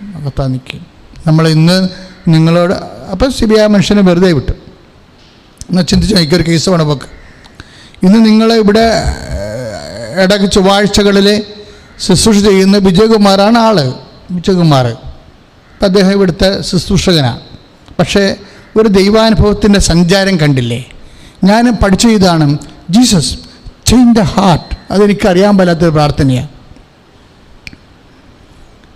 അതായത് നമ്മൾ എല്ലാം അനുഭവിക്കുന്നത് ഹൃദയത്തിലാണ്. നമ്മൾ പറയും ജപ്തി നടപടി വരല്ലേ എന്ന് നമ്മൾ പ്രാർത്ഥിക്കും. കാര്യം എന്താ? ഇനി സഹിച്ച് മതി, ഞാൻ മടുത്ത്, ഇനി ഒന്നും സഹിക്കാനില്ല എന്നല്ലേ നമ്മൾ പറയണത്. പക്ഷേ ആ വിഷയത്തിൻ്റെ അപ്പുറത്ത് ഇതെല്ലാം അനുഭവിക്കണത് എന്താണ്? നമ്മുടെ ഹൃദയമാണ്. ഒന്ന് ശ്രദ്ധിച്ച മക്കളെ. യേശു സ്തോത്രം. Hallelujah, hallelujah, hallelujah, hallelujah, hallelujah. ശുദ്ധ പരമ ദിവ്യകാരുണ്യത്തിന് ആരാധനയും സ്തുതിയും പുകഴ്ചയും ഉണ്ടായിരിക്കട്ടെ. അപ്പം ഇങ്ങനെ ഒരു വിഷയമുണ്ട്. എന്തിനാണെന്ന് അറിയാമോ? ഇപ്പം നമ്മുടെ സബ്ജക്റ്റ് എന്താണ്? നൗ ആൻഡ് ദെൻ പ്രാർത്ഥിക്കുകയല്ല, വല്ലപ്പോഴും ഇങ്ങനെ പ്രാർത്ഥിക്കുകയല്ല, എപ്പോഴും പ്രാർത്ഥനയുടെ അരുവിയിലായിരിക്കണം. മനസ്സുകൊണ്ട് ദൈവത്തെക്കുറിച്ചുള്ള ഓർമ്മ ഉണ്ടാകണമെന്നാണ് ഈ പറയുന്നത്. അല്ലാതെ എപ്പോഴും മുട്ടയിന്ന് ജപമാല ചെല്ലണമെന്നല്ല പറയണത്. എപ്പോഴും കോൺഷ്യസ് ആയിരിക്കണം. ഇപ്പം ഞങ്ങൾ അങ്ങനെ ട്രെയിൻ ചെയ്തിരിക്കേണ്ടത്. ഏത് സമയത്തും കർത്താവിനടുത്ത് കോൺഷ്യസ് ആയിരിക്കും. അത് വലിയൊരു ഭാഗ്യമാണ് മക്കളെ. ഇല്ലെങ്കിൽ നമ്മൾ ഓരോ അവസരത്തിന് വേണ്ടി ദൈവത്തിന് മുമ്പിൽ പ്രാർത്ഥിക്കുന്നവരാകും. അതാണ് നമുക്ക് അനുഭവം ഇല്ലാത്തതിൻ്റെ കാരണം. അപ്പം കുറവുള്ള കാര്യം. ഒരു ഇഷ്യൂ ഉണ്ടാകുമ്പോൾ നമ്മളപ്പോൾ വന്ന് ദൈവത്തിൽ സന്നിധിപ്പം അങ്ങനെയല്ല. ഇഷ്യൂ ഉണ്ടാകാതിരിക്കുക ചെയ്യത്തട്ടെ. പക്ഷേ നിങ്ങൾക്കറിയാമല്ലോ, ഏത് ഇഷ്യൂസിൻ്റെ ഉള്ളിലും പ്രാർത്ഥനയുടെ പ്രത്യേകത എങ്ങനെയാണെന്ന് അറിയാമോ? ഇപ്പം അതായത് പ്രാർത്ഥനയുടെ പ്രത്യേകത എന്ന് പറയുന്നത്, ഇപ്പം ഷദ്രാക്ക്, അബ്നഗോർ, അങ്ങനെ കുറേ ആൾക്കാർ, നെബൂഖദ്നേസർ രാജാവ് പിടിച്ച് തീക്കൊണ്ടത്തിലിടുന്ന ഒരു സംഭവം ദാനിയേലിൻ്റെ പുസ്തകത്തിലുണ്ട്. അതായത് ഷദ്രാക്കും അബ്നഗോറിനെ പോലെ 3 പേര് പിടിച്ച് തീക്കൊണ്ടത്തിലിടുന്ന. ഈ തീക്കൊണ്ടത്തിലിടുന്ന സമയത്ത് ഈ മനുഷ്യരവിടെ കിടന്ന് പ്രാർത്ഥിക്കുമ്പോൾ എന്താ സംഭവിക്കണമെന്ന് വെച്ച് കഴിഞ്ഞാൽ, അപ്പം നമ്മൾ നോക്കുമ്പോൾ ഇത് കഥയല്ലേ, സങ്കല്പമല്ലേ എന്ന് അല്ല. അതൊക്കെ അനുഭവിക്കുമ്പോൾ അത് അറിയത്തുള്ളൂ. ഏത് തീ കുണ്ടത്തിലാകപ്പെടുന്ന അനുഭവങ്ങൾ നമുക്കുണ്ടാകാം. ഇതുപോലെ. ഇപ്പോൾ ചിലപ്പോൾ ഇത് ഭർത്താവും ഭാര്യയും കൂടി പിരിയുന്നു, കേസ് കൊടുക്കാൻ തീരുമാനിക്കുന്നു. അപ്പം നമുക്ക് തീക്കൊണ്ടത്തിൽ വീണ അനുഭവമാണ്. കുഞ്ഞുങ്ങളുമായിട്ടൊക്കെ നമുക്ക് ഭയങ്കര സങ്കടവും തീക്കൊണ്ടത്തിൽ വീണ അനുഭവമാണത്. ചില നമ്മുടെ വീടിന് ജപ്തി വരണം, അപ്പോഴും നമ്മൾ തീക്കൊണ്ടത്തിൽ വീണ അനുഭവമാകും. പിന്നെ ചിലപ്പോൾ നമുക്ക് രോഗങ്ങൾ വന്നിട്ട് ഗുരുതരമായ രോഗങ്ങൾ വരുന്നു, അപ്പോഴും ഇതുപോലെ തീക്കൊണ്ടത്തിൽ വീണ അനുഭവങ്ങൾ വീഴും. വ്യത്യസ്തങ്ങളായ അനുഭവങ്ങൾ. ഈ തീക്കുണ്ടത്തിൻ്റെ സാധ്യത നമ്മൾ മനസ്സിലാക്കണം പ്രാർത്ഥിക്കുന്ന വ്യക്തികൾ. കാര്യം തീക്കുണ്ടത്തിൻ്റെ നടുക്ക് ഉടനെ ബൈബിൾ പറയണത്, അതായത് അവർ മൂവരും, അതായത് ദാനിയേലിൻ്റെ പുസ്തകം 3-ാം അധ്യായം 28-ാമത്തെ വാക്യം, അവർ മൂവരും ഏകകണ്ഠമായി ദൈവത്തെ സ്തുതിക്കുകയും മഹത്വപ്പെടുത്തുകയും വാഴ്ത്തുകയും ചെയ്തു. അപ്പോൾ യാചനാ പ്രാർത്ഥനയല്ല. അകപ്പെട്ട് കഴിഞ്ഞാൽ പിന്നെ സ്തുതി പ്രാർത്ഥനയാണ് വേണ്ടത്. നമ്മൾ അകപ്പെട്ട് കഴിയുമ്പോൾ നമ്മൾ തീന്ന് രക്ഷിക്കണേ, എൻ്റെ ശരീരം പൊള്ളണേ, കരിയണേ എന്ന് പറഞ്ഞാൽ നമുക്ക് ആരെക്കൂടി പ്രാർത്ഥിക്കണമല്ല. ഇതാണ് ഒരു വിഷയം. അതായത് ദൈവത്തെ അറിയാവുന്ന മനുഷ്യർ അകപ്പെട്ട് കഴിയുമ്പോൾ അവർക്ക് ദൈവം പരിശുദ്ധാത്മാവിൻ്റെ വെളിവ് കൊടുക്കും. അത് യാചനാ പ്രാർത്ഥനയല്ല, സ്തുതിപ്പിൻ്റെ പ്രാർത്ഥനയാണ്. എപ്പോഴും ഓർത്തേക്കണം, രോഗമായാലും നമ്മൾ അകപ്പെട്ടെന്ന് കണ്ടാൽ സ്തുതിക്കണം. കടമായാലും നമ്മൾ അകപ്പെട്ടെന്ന് കണ്ടു കഴിഞ്ഞാൽ സ്തുതിക്കണം. വിവാഹം പിരിയാൻ പോകണമെന്ന് അവരുടെ ഇഷ്ടമാണെങ്കിലും അകപ്പെട്ടെന്ന് കണ്ടാൽ നമ്മൾ സ്തുതിക്കണം. കാര്യം ഈ കഴിഞ്ഞ ദിവസങ്ങളിൽ ഞായറാഴ്ച വേർഡ് ഓഫ് ഗോഡ് സൺഡേ ആയിരുന്നു, ദൈവവചന ഞായറായിരുന്നു. അപ്പോൾ ദൈവവചന ഞായർ ഞാൻ രാവിലെ എഴുന്നേരപ്പോൾ എൻ്റെ മനസ്സിൽ കിട്ടിയത് ഈ ദാനിയേലിൻ്റെ പുസ്തകമാണ്. ദാനിയേലിൻ്റെ പുസ്തകം ഞാൻ ഈ 3-ാം അധ്യായം തന്നെയാണ് തുറന്നപ്പോൾ കിട്ടിയത്. ഞാനിങ്ങനെ വായിച്ച് പോയപ്പോഴേ ഈ ആൾക്കാർ, ഈ തീയിൽ നിന്ന് അകപ്പെട്ട ആൾക്കാർ അതിനുശേഷം അവർ സ്തുതിക്കുന്ന കുറേ ഭാഗങ്ങളുണ്ട്. എന്തൊക്കെയാണെന്നറിയാമോ? അത് കാറ്റുകളെ കർത്താവിനെ വാഴ്ത്തുവിൻ, പിന്നെ ഹേമന്തത്തിലെ ശൈത്യമേ, ഗ്രീഷ്മത്തിലെ ഉഷ്ണമേ, കർത്താവിനെ വാഴ്ത്തുവിൻ. അതാണ് 3:45. ജീവിതാനുഭവങ്ങൾ, ഓരോ ജീവിതാനുഭവങ്ങൾ മനുഷ്യനുണ്ടാകുമ്പോഴേ വ്യത്യസ്തങ്ങളായ ജീവിതാനുഭവങ്ങളായിരിക്കും അത്. ആ അനുഭവങ്ങളെ എങ്ങനെ വിശ്വാസി കൈകാര്യം ചെയ്യണത് അവർ പറഞ്ഞിരിക്കണമെന്നൊരിക്കൽ ദാനിയേൽ 3:45 ഹേമന്തത്തിലെ ശൈത്യമേ, ഗ്രീഷ്മത്തിലെ ഉഷ്ണമേ, കർത്താവിനെ വാഴ്ത്തുവിൻ, എന്നേക്കും അവിടുത്തെ പാടിപ്പുകഴ്ത്തുവിൻ. അതായത് ജീവിതത്തിൽ ഹേമന്തം വന്നാലും ഉഷ്ണം വന്നാലും നമ്മളെന്താ ചെയ്യേണ്ടത്? ദൈവത്തെ. ഇപ്പം ഹേമന്തത്തിൻ്റെ ഐസ് കട്ടയൊക്കെ പറയുന്നുണ്ട്. ഐസ് കട്ടയുടെ നമ്മൾ തണുത്ത് പോകുന്ന, മരവിച്ച് പോകുന്ന അവസ്ഥയില്ലേ, ആ മരവിച്ച് പോകുന്ന അവസ്ഥയും സ്തുതിപ്പിൻ്റെ കാരണമാണ്. ഇപ്പോൾ താഴെയൊക്കെ പറയുമ്പോൾ മിന്നലുകളെ മേഘങ്ങളെ, മലകളെ കുന്നുകളെ, മഴയെ മഞ്ഞ്, എന്നേക്കും കർത്താവിനെ സ്തുതിക്കുവിൻ. അതായത് ഓരോ വിഷയവും, ഹിമഗണങ്ങളെ, മഞ്ഞുകട്ടകളെ, 46 ദാനിയേലിൻ്റെ പുസ്തകം 3:46 പറയണത് ഹിമഗണങ്ങളെ, മഞ്ഞുകട്ടയെ. മഞ്ഞുകട്ടയുടെ അവസ്ഥ അറിയാമല്ലോ, ഉറഞ്ഞു പോണ, തണുത്ത് മരവിച്ചു പോണ അവസ്ഥ. ഹൃദയം മരച്ചു പോണ അനുഭവങ്ങളില്ലേ, ഹൃദയം മരച്ചു പോണ ഓരോ അനുഭവങ്ങളും എന്തിനുള്ളതാണ്? കർത്താവിനെ സ്തുതിക്കുക. നിങ്ങൾ ഓർത്തേക്കണം, എന്തെങ്കിലും പ്രയാസത്തിൽ ചാടിപ്പോയാലേ ഉടനെ ഈ ദാനിയേൽ 3 എടുത്ത് വായിക്കണം. നിങ്ങൾ സാധാരണ വായിക്കുന്നത് സങ്കീർത്തനം 91. സങ്കീർത്തനം 91-നേക്കാളും ശക്തമാണ് ഈ ദാനിയേൽ 3. എന്താ പ്രശ്നം വെച്ച് കഴിഞ്ഞാൽ ദാനിയേൽ 3:29 മുതലുള്ള എന്താ പ്രശ്നം വെച്ചാൽ ഇത് തീക്കുണ്ടത്ത് വീണിട്ട്, ആ തീക്കുണ്ടത്ത് വീണപ്പോൾ എന്നാ സംഭവിക്കണത്? അവർക്ക് ആന്തരിക ആ സാഹചര്യത്തിൻ്റെ മേലും അഭിഷേകം ഉണ്ടാകും. അപ്പോൾ നമ്മൾ മനസ്സിലാക്കണം, അതായത് ഒരു സാഹചര്യത്തിൽ നമ്മൾ അകപ്പെട്ട് കഴിഞ്ഞാൽ ആ സാഹചര്യത്തിൻ്റെ മേൽ അഭിഷേകം ഉണ്ടാകും. ആ സാഹചര്യം ഇപ്പം തീ പൊള്ളണ സാഹചര്യമാണെങ്കിൽ അതിൻ്റെ പൊള്ളൽ ഏൽക്കാത്ത രീതിയിൽ നമ്മളെ ദൈവം കൊണ്ടു നടക്കും. ഇപ്പം നമ്മൾ ഐസയാ 43:2 ഐസയ 43:2 എന്നാ പറയണത്? നീ അഗ്നിയിലൂടെ നടക്കും, അഗ്നി നിന്നെ വിഴുങ്ങത്തില്ല എന്ന് പറയും. എന്ന് വെച്ച് കഴിഞ്ഞാൽ വിഴുങ്ങാൻ ദൈവം അനുവദിക്കത്തില്ലെന്ന് എൻ്റെ അർത്ഥം. എനിക്ക് 40 വാറ്റ് കേന്ദ്രങ്ങളും 4 നമ്പർ ഷാപ്പുകളും ഉള്ള ഒരു ഇടവക. ഇടവകയുടെ സ്വത്താണ്, അവിടുത്തെ ആൾക്കാരുടെ അവസ്ഥയാണ്. 40 വാറ്റ് കേന്ദ്രം, കള്ളവാറ്റ് കേന്ദ്രങ്ങൾ. അവിടെ ചെന്ന് പെട്ടുള്ള അവസ്ഥ അറിയാമല്ല, അസ്ഥി പോലും കിട്ടത്തില്ല. അതുപോലെ തന്നെ 4 നമ്പർ ഷാപ്പുകൾ, ലൈസൻസുള്ള ഷാപ്പുകൾ. ഇത് കൂടാതെ ജനങ്ങൾ ഒരു അച്ഛൻ അവിടെ ഇരുന്ന് വികാരിച്ചൽ ഒരുത്തൻ വന്ന് കസേരക്ക് തലക്കിട്ടടിച്ച് അച്ഛൻ കിഴക്ക് വഴി മേടയുടെ വെയിലും ചാടി ഓടി ബിഷപ്പ് ഹൗസിൽ അഭയം പ്രാപിച്ചു. ഇങ്ങനെ ഒരു സമയത്ത് എന്നെ പിതാവ് ആ ഇടവകയിലോട്ട് വിട്ടു. ഞാനാണെങ്കിൽ ഉറഞ്ഞുപോയി, ഐസ് കട്ടയെപ്പോലെ മരച്ചുപോയി. അപ്പം ഈ മരവിപ്പിൻ്റെ കാര്യം പറയണേ, അപ്പം ഓരോരുത്തരുടെ അനുഭവങ്ങൾ പറയുകയാണ്. ഞാൻ എന്ത് ചെയ്തറിയോ, ഞാൻ ഈ ട്രാൻസ്ഫർ ഒന്ന് ചേഞ്ച് ചെയ്യാൻ വേണ്ടി ഞാൻ 13 ജപമാല വെച്ചൊരു ദിവസം ചൊല്ലി. 13 ജപമാല വെച്ചൊരു ദിവസം. എത്ര ദിവസത്തേക്ക് ചൊല്ലിയെന്നറിയാമോ? 10-45 ദിവസം ചൊല്ലി.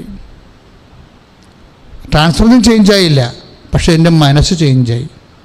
ഇതാണ് വിഷയം. ട്രാൻസ്ഫർ ചേഞ്ചായില്ല, ഞാൻ അങ്ങോട്ട് പോകേണ്ടി വന്നു.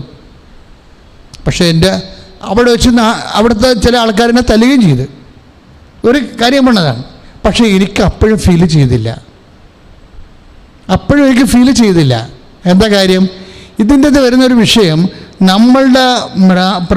നമ്മുടെ പ്രാർത്ഥനാ ജീവിതം കറക്റ്റാണെങ്കിൽ ഈ ആന്തരിക അഭിഷേകം ഉണ്ടാകും. ഒരു വിഷയം ഉണ്ടാവാതിരിക്കാനാണ് നമ്മൾ പ്രാർത്ഥിക്കേണ്ടത്. പക്ഷെ അതിൻ്റെ വേറൊരു ഭാഗമാണ് അതുണ്ടായിട്ട് അത് നമുക്ക് അനുഭവവേദ്യമാകാതെ വരണത്. അത് ഒരുപക്ഷെ ഒരു വിഷയം ഉണ്ടാകാത്തതിനേക്കാളും വലുതാണ് അത് ഉണ്ടായതിന് ശേഷം നമുക്ക് അനുഭവവേദ്യമല്ലാതായി മാറണത്. അത് ഭയങ്കര സംഭവമാണ്.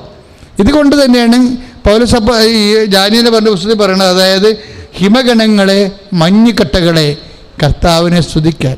മരവിച്ച അനുഭവം ഉണ്ടായാലും ശരി, തണുത്ത അനുഭവം, ഹൃദയം മരവിക്കുന്ന അനുഭവം ഉണ്ടായാലും ശരി, അതെന്തിനു വേണ്ടിയുള്ളതാണ്? കർത്താവിനെ സ്തുതിക്കാനുള്ളതാണ്. അല്ലാതെ കർത്താവിന് പ്രാകാരമല്ല.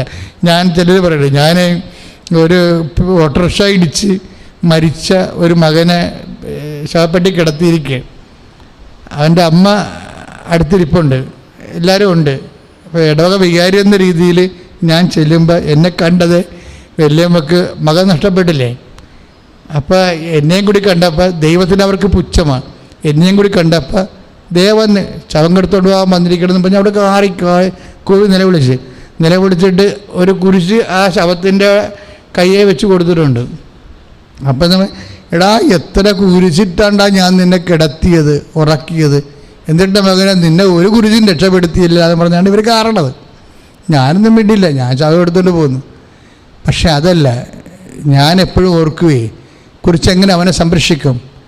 അമ്മ കുരിശ് തലേണി വരച്ചിട്ട് കാര്യമില്ലേ. അവൻ്റെ മെയിൻ പരിപാടി എന്ന് പറയണത്, ഞാൻ കുർബാനയുള്ള സമയത്ത്, എനിക്ക് മുമ്പുള്ള വികാരം ചെയ്യുന്ന സമയത്തും ഞായറാഴ്ച അവൻ പള്ളി വരും. എന്തിനാണെന്നറിയാമോ? അവനൊരു ഇഷ്ടമുണ്ട്.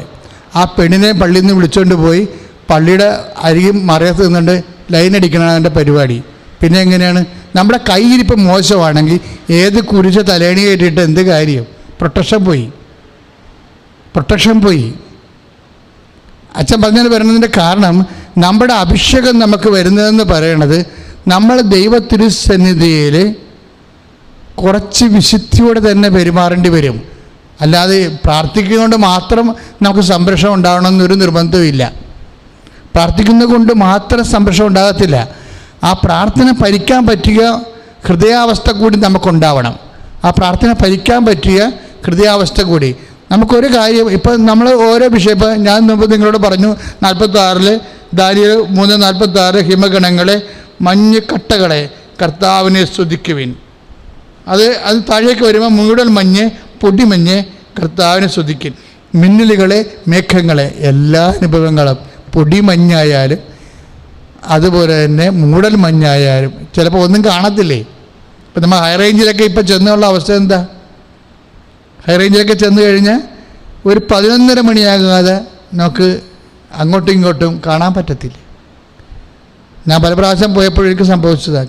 അത് മൂടൽ മഞ്ഞാണ്, അങ്ങോട്ടും ഇങ്ങോട്ടും കാണാൻ പറ്റത്തില്ല, കാഴ്ച നഷ്ടപ്പെട്ടിരിക്കും. ഇങ്ങനെ നമ്മൾക്ക് തന്നെ എന്താണൊരു പോകും വഴി, എങ്ങോട്ടാണ് മൂവ് ചെയ്യേണ്ടത്, വഴി അറിയാൻ പല നിൽക്കണം മൂടൽ മഞ്ഞ്. അങ്ങനെ നിൻ്റെ ജീവിതത്തിൽ നിനക്ക് വഴി അറിയാൻ പറ്റത്തില്ലെങ്കിലും ഈ കടം പരിഹരിക്കാൻ ആരോടാണ് കൈ നീട്ടേണ്ടത് നമുക്കറിയത്തില്ല. മൂടൽ മഞ്ഞാണ്, ഒരു പിടിയില്ല, ഒരെത്തും പിടിയില്ല. ഇപ്പോഴും എന്താ സംഭവിക്കേണ്ടത്? അപ്പോഴും എന്താ പ്രാർത്ഥിക്കേണ്ടത്? കർത്താവിനെ സ്തുതിക്കുവിൻ. എന്താ പ്രശ്നം? എന്നേക്കും അതായത് എന്നേക്കും അവിടുത്തെ പാടിപ്പുകഴ്ത്തുവിൻ. അതായത് ബൈബിൾ ഇടയ്ക്ക് പറയുന്ന ഒരു സംഭവമാണ്. അതായത് രാജ്യവും ശക്തിയും മഹത്വവും എന്നേക്കും അങ്ങയുടേതാകുന്നു. ഇപ്പം ലാറ്റിൻ കുർബാനയിൽ അങ്ങനെ ഒരു പ്രാർത്ഥനയുണ്ട്, രാജ്യവും ശക്തിയും മഹത്വവും എന്നേക്കും അങ്ങയുടേതാകുന്നു. അത് വായിക്കുമ്പോൾ തന്നെ നമുക്കൊരു ആവേശമാണ്. എന്താ കാര്യം വെച്ച് കഴിഞ്ഞാൽ, മറ്റുള്ളവർക്കൊക്കെ ശക്തിയുണ്ട്, പിശാചിനും ശക്തിയുണ്ട്, രോഗത്തിനും ശക്തിയുണ്ട്, നമ്മുടെ നിരാശകൾക്കൊക്കെ അതിൻ്റെ ശക്തിയുണ്ട്. പക്ഷേ എന്നേക്കും ശക്തിയില്ല. എന്നേക്കുമായ ശക്തി ആർക്കാണ്? ദൈവത്തിന് മാത്രം. എന്തുകൊണ്ടെന്നാൽ രാജ്യവും ശക്തിയും മഹത്വവും എന്നേക്കും അങ്ങയുടേതാകുന്നു. അപ്പം നമ്മൾ തൽക്കാലത്തേക്ക് കുറച്ച് വിഷമങ്ങൾ അനുഭവിച്ചാലും അവസാനം ദൈവികമായ ശക്തി, നിത്യമായ ശക്തി, എന്നേക്കുമുള്ള ശക്തി നമ്മളെ ബാധിച്ചിരിക്കുന്ന എല്ലാവിധ ബലക്ഷയങ്ങളെയും അതിജീവിച്ചുകൊണ്ട് മുന്നേറുന്ന ഒരു കാലമുണ്ടാകും. ശ്രദ്ധിക്കട്ടെ. ഹല്ലേലൂയ. ഇപ്പോൾ യൂട്യൂബ് കാണുന്നവർ വചനം കണ്ടു, ദാനിയേൽ 2:20. അതായത് ദൈവമേ അങ്ങയുടെ ശക്തി എന്നേക്കുമുള്ളതാകുന്നു എന്ന് ഇപ്പോൾ എഴുതി കാണിച്ചോട് ഞാൻ പറയണം. അങ്ങയുടെ ശക്തി. ഇപ്പം ദൈവത്തിന് ശക്തി, മറ്റു രോഗത്തിന് ശക്തി ഉണ്ടാകാം, പക്ഷേ എന്നേക്കും ശക്തിയില്ല. അതിനെ അതിജീവിച്ചുകൊണ്ട് ദൈവികമായ ശക്തി പ്രബലപ്പെടും. നിൻ്റെ നിരാശയ്ക്കും വ്യസനത്തിനുമൊക്കെ ശക്തി ഉണ്ടാകാം, പക്ഷേ എന്നേക്കും ശക്തിയില്ല. നീ ആശ്രയിക്കുന്ന ദൈവത്തിന് ശക്തി ഈ ആശ്രയിക്കുന്ന ദൈവത്തെ സത്യം എന്ന് പറഞ്ഞപ്പോഴേ, ഇപ്പം ദാനിയേലിൻ്റെ പുസ്തകം വായിക്കുമ്പോൾ രസമുണ്ട്. ഈ ഷദ്രാക്കും അബ്ദനഗോറും ഒക്കെ തീച്ചൂളയിൽ കിടക്കുമ്പോൾ അവിടെ മധ്യത്തിലേക്ക് ദൈവദൂതൻ ഇറങ്ങി വരും. അത് കേട്ടപ്പോൾ എനിക്ക് ഭയങ്കര സന്തോഷമായി. അതിൻ്റെ മധ്യത്തിലെന്ന് പറയണത് നമ്മുടെ വേദനകളുടെ മധ്യത്തിലേക്ക് ഇറങ്ങി വരണ ദൈവത്തെയാണ് ബൈബിള് വെളിപ്പെടുത്തുന്നത്. നമ്മുടെ വേദനകളുടെ മധ്യത്തിൽ ഇത് എന്നാ പറയണമെന്ന് വെച്ചാൽ, ആ സ്ഥലം മുഴുവനും നല്ല കുളിർത്തെന്നലാക്കി മാറ്റി, കുളിർക്കാറ്റുള്ള ഈർപ്പമുള്ള കുളിർക്കാറ്റുകൾ കൊണ്ട് അഭിഷേകം ചെയ്ത് ആ സ്ഥലം മുഴുവനും നിൽക്കുന്നിടം. ഇപ്പം എനിക്ക് സംഭവിച്ച അതല്ലേ, ഞാൻ അടി വരെ കൊണ്ടെന്ന് പറഞ്ഞു, ആ സ്ഥലത്ത് തന്നെയാണ് പോകേണ്ടി വന്നു. പക്ഷേ എന്താണ്, ദൈവം എനിക്ക് ചുറ്റും അഭിഷേകം ഉണ്ടാക്കി. എൻ്റെ നിരാശയോ അല്ലെങ്കിൽ വേദനയോ ഇങ്ങനെ സംഭവിച്ചല്ലോ എന്നുള്ള ഒരു വിഷമമോ ഇന്നുമില്ല. അങ്ങനെ സംഭവിച്ചൊരു സന്തോഷമാണ് ഇപ്പോഴും തോന്നുന്നത്. അങ്ങനെ സംഭവിച്ചതെങ്കിലും സന്തോഷം തോന്നുന്നത്. അപ്പോഴേക്ക് ഹൃദയമല്ലേ അനുഭവത്തിൻ്റെ അടിസ്ഥാനം. അഭിഷേകം നമുക്ക് കിട്ടേണ്ടത് എവിടെയാണ്? ഹൃദയത്തിലല്ലേ അഭിഷേകം കിട്ടേണ്ടത്. ഇപ്പം എൻ്റെ മക്കൾ ഹൃദയത്തിൽ നിന്ന് നെഞ്ചിൽ കൈവച്ച് യൂട്യൂബിൽ എന്നെ കേൾക്കുന്നവരും അവിടെ നെഞ്ചിൽ ഇടതുഭാഗത്ത് കൈവച്ചുകൊണ്ട് നിങ്ങൾ വിശ്വാസപ്രമാണം ചൊല്ലും, ഞാൻ പ്രാർത്ഥിക്കാം. അപ്പോൾ കർത്താവ് നിങ്ങളുടെ ഹൃദയത്തെ ചേഞ്ച് ചെയ്യും. എന്ത് അവസ്ഥകളെ അതിജീവിക്കാനുള്ള അഭിഷേകം തരും. കർത്താവെ, ഞാൻ അങ്ങയുടെ തിരുസന്നിധിയിൽ സമർപ്പിച്ചുകൊണ്ട് പ്രാർത്ഥിക്കണം. ഈശോ അങ്ങ് പറഞ്ഞു കർത്താവെ ഹൃദയത്തിന് കാവൽ വേണമെന്ന് ഈശോ ഞങ്ങളിപ്പോൾ പ്രാർത്ഥിക്കുന്നു. കർത്താവെ, അങ്ങയുടെ തിരുമുറുപാർന്ന വരതുകരം, അണിപ്രതാർന്ന അത്ഭുതകരത്തിനുള്ള കർത്താവെ, ഇപ്പോഴും നെഞ്ചത്ത് കൈപത്തി പ്രാർത്ഥിച്ചുകൊണ്ടിരിക്കുന്ന ഓരോ വ്യക്തികളുടെ മേലും കർത്താവെ നിന്റെ പരിശുദ്ധാത്മ അയക്കണമെന്ന് പ്രാർത്ഥിക്കുന്നു. ഈശോ അങ്ങയുടെ പരിശുദ്ധാത്മാവിനെ ഇപ്പോഴും കർത്താവ് ഹൃദയത്തിലേക്ക് ആവശ്യിക്കണമേ. കർത്താവ് വേദനപ്പെടുന്ന ആൾക്കാരുണ്ട് ഈശോയെ. കർത്താവ് ജീവിത പങ്കാളികൾ പിരിഞ്ഞു പോകാൻ വേണ്ടി പോകുന്നവരുണ്ട് ഈശോയെ. കേസ് വരാൻ പോകുന്നുണ്ട് കർത്താവ്. വരാൻ പോകുന്ന വിഷയങ്ങൾ കർത്താവ് വരാൻ പോകുന്ന കാര്യങ്ങൾ കർത്താവ്, കേസ് വരുമ്പോൾ കേസിൻ്റെ കർത്താവ് വിധി പ്രസ്താവിക്കുമ്പോൾ അത് തങ്ങൾക്ക് അനുകൂലമായിരിക്കും പ്രതികൂലമായിരിക്കുമോ, അത് പ്രതികൂലമായിരിക്കുമോ എന്ന് വിചാരിച്ചുകൊണ്ട് വേദനിക്കുന്ന മക്കളുണ്ട് കർത്താവ്. ഈശോ അങ്ങയുടെ ഭജനത്തിൽ എഴുതിയുള്ള കർത്താവ് ലൂക്കാ 21:36 പ്രാർത്ഥിക്കുന്നു. സംഭവിക്കാൻ പോകുന്ന വിപത്തുകൾ ഓർത്ത് കർത്താവ് നിരാശപ്പെടാതെ കർത്താവ് സദാ പ്രാർത്ഥന നിരതരായിരിക്കാൻ കർത്താവ്. ഈശോ ഫിലിപ്പിയർ 4:7 പ്രാർത്ഥിക്കുന്നു കർത്താവ്. ഹൃദയത്തെ കർത്താവ് കാവലേർപ്പെടുത്താൻ വേണ്ടി കർത്താവ് നിന്റെ തിരുമുറുപാർന്ന് വരത് കർത്താവ് ഇപ്പോഴും പ്രാർത്ഥിച്ചുകൊണ്ടിരിക്കുന്ന, വേദന കൊണ്ട് പ്രാർത്ഥിക്കുന്ന, രോഗം മാറാത്ത മക്കള് അതിന്റെ ഹൃദയവേദന അനുഭവിക്കുന്ന മക്കള്, മരുന്നിന് പണം പോലും ഇല്ലാത്തവര്, ഏത് ആശുപത്രി കിടന്ന് കർത്താവ് ബില്ല് തീർക്കാൻ പറ്റാത്ത മക്കൾ കർത്താവ്, മക്കളില്ലാത്ത കർത്താവ്, മക്കളില്ലാത്തതിന് വരെ മാനസികമായ പീഡകളും വേട്ടയാടലും കർത്താവ് അനുഭവിക്കുന്ന കർത്താവ്. ഈശോ ഭവനം തകർന്നു പോയ കർത്താവ്, ഭവനം പണിയാൻ നിവൃത്തിയില്ലാത്തൊരു കർത്താവ്, വഴിയില്ലാത്തൊരു വീടില്ലാത്ത കർത്താവ്, അതെല്ലാം അനുഭവിക്കുന്ന ആന്തരികമായ ഹൃദയാഘാതങ്ങൾ കർത്താവ്. ഈശോ ഓരോ മനുഷ്യരെ സംശയം കൊണ്ട്, തെറ്റിദ്ധാരണ കൊണ്ട് കർത്താവ്, ജീവിത കർത്താവ് പഠനത്തിൽ കർത്താവ് പരാജയം കൊണ്ട് കർത്താവ്, മറ്റുള്ള മക്കളുടെ മുമ്പിൽ അപമാനിക്കുന്നതിന് ഹൃദയഭാരം അനുഭവിക്കുന്നവർ, ആ ഹൃദയത്തെ കർത്താവ് ഇപ്പോൾ സ്പർശിക്കണമേ. യേശുക്രിസ്തുവിന്റെ വിശുദ്ധ രക്തം ആ ഹൃദയത്തെ സ്പർശിക്കട്ടെ, കഴുകട്ടെ. യേശുക്രിസ്തു വിശുദ്ധ രക്തം ഹൃദയത്തെ സ്പർശിക്കട്ടെ, കഴുകട്ടെ. യേശുക്രിസ്തു വിശുദ്ധ രക്തം ഹൃദയത്തെ സ്പർശിക്കട്ടെ, കഴുകട്ടെ, ശക്തിപ്പെടുത്തട്ടെ. Hallelujah, hallelujah, hallelujah.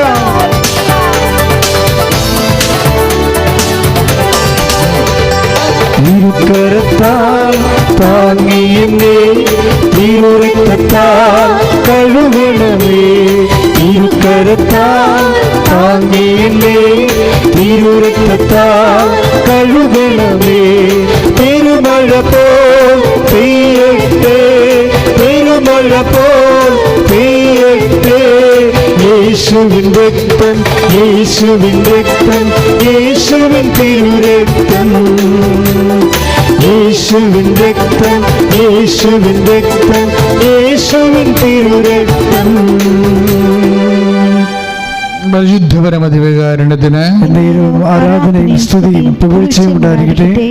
ഇതുപോലുള്ളൊരു അഭിഷേക അനുഭവത്തിൻ്റെ വചനമാണ് നമ്മൾ മർക്കോസിന്റെ സുവിശേഷത്തിലെ 16-17 വായിക്കേണ്ടത്. അതായത് അവർ സർപ്പങ്ങളുടെ പിടിക്കും, മാരകമായി എന്ത് കഴിച്ചാലും അവർക്ക് യാതൊരു ഉപദ്രവവും ഉണ്ടാവുകയില്ല. പറയണ വാക്കെല്ലാം വളരെ മാരകമായ കാര്യമാണെങ്കിലും ഉപദ്രവം ഉണ്ടാവുകയില്ല എന്നുള്ളതാണ് ഭജനത്തിൻ്റെ ഫലം. അഭിഷേകത്തിൻ്റെ ഫലം അതാണ്. പല സംഭവങ്ങളൊക്കെ നടക്കാം, പക്ഷെ നമ്മളത് ബാധിക്കത്തില്ല. ഇത് നിസ്സാര കാര്യമല്ല. ലൂക്കാ 10:19 അതിനോട് ബന്ധപ്പെട്ട വചനങ്ങളുണ്ട്. എന്താ? സർപ്പങ്ങളുടെയും തേളുകളുടെയും ശത്രുവിൻ്റെ സകല ശക്തികളുടെ മേൽ ചവിട്ടി നടക്കാൻ ഞാൻ നിനക്ക് അധികാരം നൽകുന്നു, ഒന്നും നിന്നെ ഉപദ്രവിക്കത്തില്ല. ബാധിക്കത്തില്ല, ഉപദ്രവിക്കത്തില്ല എന്നൊക്കെ പറയണത് ഈ പ്രാർത്ഥനാ അനുഭവത്തിൻ്റെ ഒരു പ്രത്യേക തലമാണ്. വിഷയങ്ങളൊക്കെ ഉണ്ടാകാം. നമ്മുടെ വേദന എന്താണ്? നമ്മളത് ബാധിക്കും. നമ്മളത് എങ്ങനെ ബാധിക്കും? നമ്മളത് ബാധിക്കുമോ? മനുഷ്യൻ എപ്പോഴും ആശങ്കപ്പെടുന്നൊരു വിഷയമാണ് നമ്മളത് ബാധിക്കുമോ എന്നുള്ളത്. നമ്മളത് എങ്ങനെ ബാധിക്കും? അപ്പോൾ ബൈബിൾ നൽകുന്നൊരു ഉത്തരമാണ് ബാധിക്കത്തില്ല എന്നുള്ളത്. ഇപ്പം സംഭവിക്കാനുള്ളതൊക്കെ സംഭവിക്കാം, പക്ഷെ നമ്മളെ ബാധിക്കത്തില്ല. ഇതാണ് പ്രാർത്ഥനയുടെ അഭിഷേക തലത്തിൻ്റെ ഒരു പ്രത്യേകത. ഒന്ന് പ്രാർത്ഥിക്കുക. കർത്താവേ, എന്തെല്ലാം സംഭവിച്ചാലും അതിൻ്റെ ജീവിതത്തെയും ഹൃദയത്തെയും ബാധിക്കാത്ത പ്രത്യേക അഭിഷേകം നൽകണം. ശ്രുതികട ഹല്ലേലൂയ.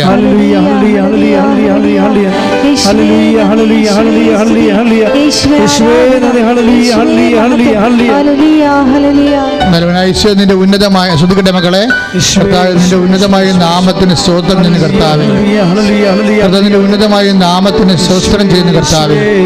കർത്താവേ, മർക്കോസിന്റെ 16:7 പ്രാർത്ഥിക്കുന്നു കർത്താവേ, നിങ്ങൾ സർപ്പങ്ങളെ കയ്യിലെടുക്കും. കർത്താവ്, ശത്രുതയുള്ള മനുഷ്യരുണ്ട് കർത്താവേ. ആ ശത്രുതയുള്ള മനുഷ്യർ കാണിക്കുന്ന കള്ളക്കേസുകൾ, കുടിലതന്ത്രങ്ങൾ, അവരുടെ എല്ലാ ചതിക്കുഴികൾ, അങ്ങനെ പലതരത്തിലുള്ള വിഷയങ്ങളെക്കുറിച്ച് കർത്താവേ, ശത്രു എന്തെല്ലാം ചെയ്യാൻ പോകുന്നു, ഏതെല്ലാം തിരിച്ച് പാര വെക്കാൻ പോകുന്നു, ഏതെല്ലാം വിശുദ്ധ കേസ് കൊടുക്കാൻ പോകുന്നു, ഏതെല്ലാം വിശുദ്ധ കൊട്ടേഷൻ കൊടുക്കാൻ പോകുന്നു, ഒന്നും അറിയാൻ പാടില്ല കർത്താവേ. അതുകൊണ്ട് തന്നെയാണ് വചനം പറയണത്, നിങ്ങൾ ശത്രുക്കളുടെ മേൽ കൈകൾ വെക്കും കർത്താവേ. കർത്താവേ, മാരകമായി എന്ത് കഴിച്ചാലും നിങ്ങൾക്കൊരു ഉപദ്രവം ഉണ്ടാകത്തില്ല. നിങ്ങൾ സർപ്പങ്ങളെ പിടിക്കുന്ന കർത്താവേ.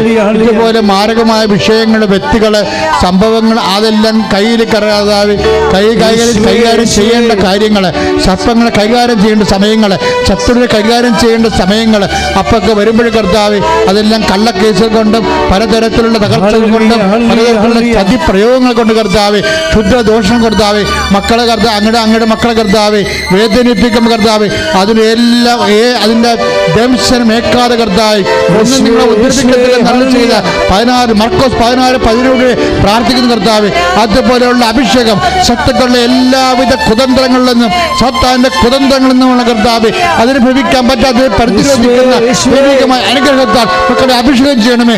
ശ്രുതികട hallelujah. Hallelujah, hallelujah, hallelujah, hallelujah, യേശുവേ, ഹല്ലേലൂയ. ഓ അഭിഷേകമേ, ഓ അഭിഷേകമേ, കാറ്റായി വീശണമേ, തീ കാറ്റായി വീശണമേ.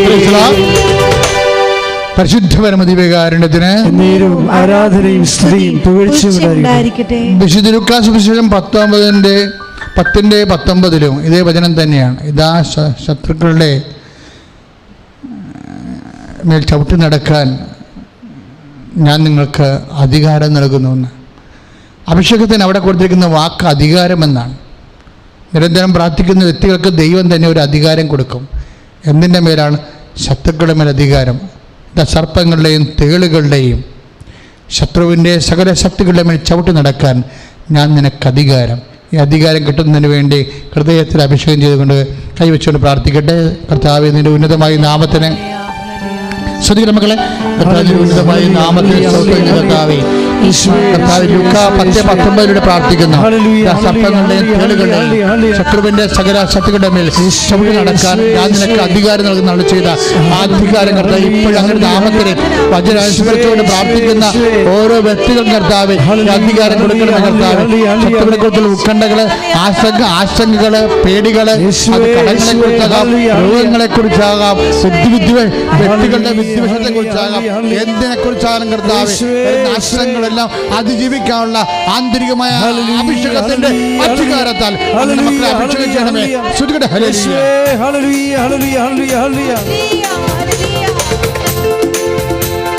മഹത്വവും ജ്ഞാനവും സ്തോത്രവും ബഹുമാൻ ശക്തിയും ബലവും യേശുവിന്.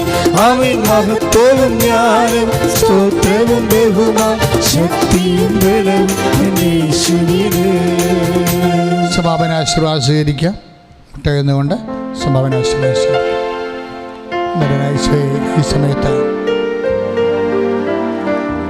അങ്ങയുടെ മക്കള് ആശീർവാദം സ്വീകരിക്കാൻ പോവുകയാണ്. നിങ്ങളുടെ മനസ്സിൽ എന്തെങ്കിലും വിഷയങ്ങളുണ്ടെങ്കിൽ, പ്രാർത്ഥനാ വിഷയങ്ങളുണ്ടെങ്കിൽ ഇപ്പോഴേ കർത്താവിനെ ഏൽപ്പിച്ച് പ്രാർത്ഥിക്കേണ്ടതാണ്.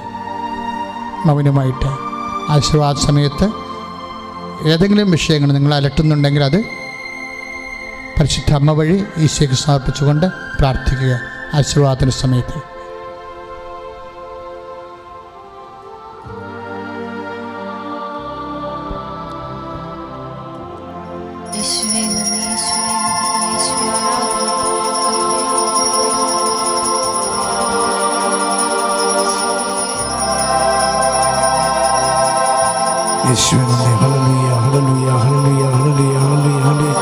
യേശുവേ ആരാധന ആരാധന. Hallelujah hallelujah. യേശുവേ സ്തുതി. Hallelujah hallelujah hallelujah hallelujah hallelujah hallelujah hallelujah. പരിശുദ്ധ പരമമാ ദിവ്യകാരുണ്യമേ എന്നുമെന്നും അങ്ങേക്കാരാധന. പരിശുദ്ധ പരമമാ ദിവ്യകാരുണ്യമേ എന്നുമെന്നും അങ്ങേക്കാരാധന. പരിശുദ്ധ പരമമാ ദിവ്യകാരുണ്യമേ എന്നുമെന്നും അങ്ങേക്കാരാധന.